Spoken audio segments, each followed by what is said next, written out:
Assalamualaikum warahmatullahi wabarakatuh. Rekan-rekan mahasiswa, pada hari ini eh, kita akan membahas tentang perjanjian perdagangan ekspor impor. Jual beli, ya. Pengertian jual beli adalah suatu kontrak di mana satu pihak, yakni yang disebut dengan pihak penjual, meningkatkan dirinya untuk menyerahkan suatu benda, sedangkan pihak lainnya yang disebut dengan pihak pembeli meningkatkan dirinya untuk membayar harga dari benda tersebut seharga yang telah disepakati bersama. Kewajiban penjual, satu, menanggung atau menjamin bahwa penguasaan benda adalah aman dan tentram. Maksudnya aman dari klaim pihak ketiga atas benda tersebut. Yang kedua, menanggung atau menjamin bahwa pada benda tersebut tidak ada cacat yang tersembunyi. Jenis-jenis jual beli, yang pertama jual beli percobaan dan jual beli dengan contoh.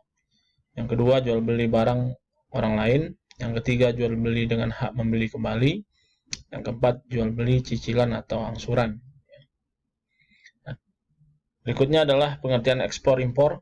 Ekspor adalah semua kegiatan memasarkan barang-barang dalam negeri ke luar negeri, mengeluarkan barang-barang dagangan ke luar negeri. Ada 3 faktor yang menentukan perkembangan ekspor di Indonesia. Yang pertama adalah keadaan pasar di luar negeri yang ditentukan terutama oleh laju pertumbuhan ekonomi negara-negara maju. Yang kedua, ditentukan oleh iklim usaha di Indonesia, yang merupakan lingkungan eksportir menjalankan usahanya. Yang ketiga, kemampuan dunia usaha, khususnya pengusaha eksportir. Nah, upaya meningkatkan barang ekspor, yang pertama adalah larangan atau pembatasan ekspor, karena untuk mencukupi kebutuhan dalam negeri. Yang kedua, penetapan bea ekspor tidak seragam untuk tiap barang. Bea ekspor biasanya lebih tinggi. Kebijakan ini termasuk dalam kebijakan fiskal. Yang ketiga, dalam keadaan yang mendesak, pemerintah dapat mengambil kebijakan devaluasi. Devaluasi di sini adalah penetapan kurs nilai tukar mata uang asing menjadi lebih tinggi terhadap mata uang dalam negeri. Yang keempat, meningkatkan daya saing komoditas ekspor dengan cara peningkatan produktivitas kemampuan berproduksi di sektor produksi. Ini cara meningkatkan barang ekspor. Yang berikutnya adalah meningkatkan mutu barang ekspor dengan cara menetapkan mutu barang ekspor.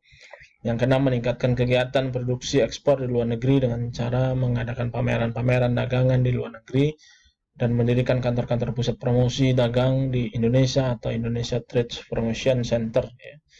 Terus kemudian memberikan informasi pada para eksportir dan para pengusaha tentang perkembangan yang terjadi di bidang perdagangan internasional. Yang kedelapan adalah pembinaan pengembangan terhadap para eksportir. Sementara impor, didefinisikan sebagai sebuah kegiatan mendatangkan atau memasukkan barang-barang dari luar negeri atau memasukkan barang-barang dari luar negeri ke dalam negeri. Ini pengertian impor. Alasan suatu negara mengimpor barang biasanya bahwa negara tersebut tidak dapat menghasilkan barang yang dibutuhkan karena tidak memiliki bahan-bahan mentahnya. Yang kedua, negara tersebut sebenarnya sudah dapat menghasilkan barang yang diimpor tetapi jumlahnya tidak mencukupi kebutuhan masyarakat. Yang berikutnya adalah negara tersebut tidak dapat menghasilkan barang dengan biaya yang lebih rendah dari barang-barang yang diimpornya. Sekarang di Indonesia pun ribut dengan impor beras, impor garam, yang pada prinsipnya petani kita juga masih bisa melakukan usaha. Selain itu ada juga tempe, tahu, dan lain sebagainya menjadi masalah soal impor dalam negeri ini. Kita tidak tahu permainan-permainan apa yang kemudian dilakukan oleh oknum-oknum yang untuk menginginkan keuntungan yang besar sehingga lakukan supaya suatu upaya-upaya impor dengan produk-produk yang kemudian sesungguhnya di dalam negeri juga masih bisa diproduksi. Nah, barang-barang yang diimpor terdiri dari 3 golongan. Satu, barang konsumsi, misalnya televisi, lemari es, mobil, dan pakaian. Yang kedua, bahan baku dan bahan penolong, misalnya kapas, benang, suku, cadang, bahan kimia, dan lain sebagainya. Yang ketiga, barang modal, misalnya mesin, kereta api, dan traktor. Nah, kebijakan di bidang impor dimaksudkan mengarahkan impor barang dan jasa yang diperlukan dalam pelaksanaan pembangunan dan melindungi industri dalam negeri. Ya, kebijakan impor tersebut adalah yang pertama menerapkan tarif impor, yang kedua larangan impor terhadap barang-barang tertentu, terus kemudian kuota impor, yang keempat kebijaksanaan devaluasi, ya, penetapan kurs mata uang, terus kemudian memperlancar pengadaan bahan baku, memberikan pembinaan pada importir, yang ketujuh untuk mengurangi impor dan ketergantungan kita pada luar negeri. Ini kebijakan impor ya. Nah, tujuan impor sebetulnya untuk memenuhi kebutuhan dalam negeri karena adanya kekurangan barang-barang di dalam negeri. Undang-Undang Nomor 17 Tahun 2006 tentang kepabeanan, ekspor impor adalah kegiatan mengeluarkan atau memasukkan barang dari atau ke daerah pabean.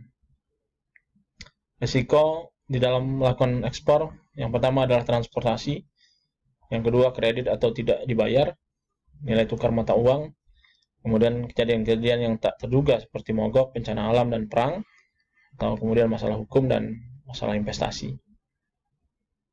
Dokumen-dokumen penting dalam ekspor yaitu the contract of sale, ya.